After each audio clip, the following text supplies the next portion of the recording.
ఇండియాలో ఇలాంటి ఒక ఫెస్టివల్ జరుపుకుంటారని మనకు చాలా మందికి తెలీదు. ఇండియాలో జరిగే ఈ ఫెస్టివల్‌లో లవ్ స్టోరీ స్టార్ట్ అయ్యి, ఇంట్లోంచి పేరెంట్స్‌కి తెలియకుండా పారిపోయి పెళ్లి చేసుకోవడం ఒక ట్రెడిషన్. ఇది ఎప్పుడైనా విన్నారా? Welcome to Bhagoria festival where tradition meets love. మధ్యప్రదేశ్‌లో భీల్ బిల్లాల ట్రైబ్ సెలబ్రేట్ చేస్తూ ఉండే Bhagoria festival is more than just a mela. It's a celebration of love, life and tribal culture. ఈ ఫెస్టివల్‌లో young boys and girls traditional అటైర్‌లో రెడీ అయ్యి, ఫెయిర్స్‌లో కలిసి ఒక యూనిక్ రిచువల్ పెర్ఫార్మ్ చేస్తారు. ఈ ఫెస్టివల్‌లో ఒక అబ్బాయికి ఒక అమ్మాయి నచ్చిందని చెప్పడానికి ఆమె ఫేస్ మీద ఒక కలర్ పౌడర్ పూస్తాడు. ఆమె యాక్సెప్ట్ చేస్తే వాళ్ళ ఇంట్లోంచి వెళ్ళిపోయి పెళ్లి చేసుకుంటారు. If she refuses no problem.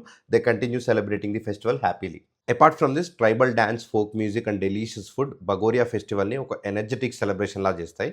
Every time ఈ ఫెస్టివల్ మార్చ్ బిఫోర్ హోలీ జరుగుతుంది. Jhabua, Alirajpur and nearby విలేజెస్‌లో జరుగుతుంది. ఈ ఫెస్టివల్ మెయిన్‌గా లవ్‌ని సెలబ్రేట్ చేస్తుంది. ఒక ట్రైబల్ వాలంటైన్స్ డే లాగా. ఎవరైనా ఇలాంటి ఫెస్టివల్ అటెండ్ చేయాలనుకుంటున్నారా? కామెంట్‌లో చెప్పండి. Like, share and follow for more amazing travel stories.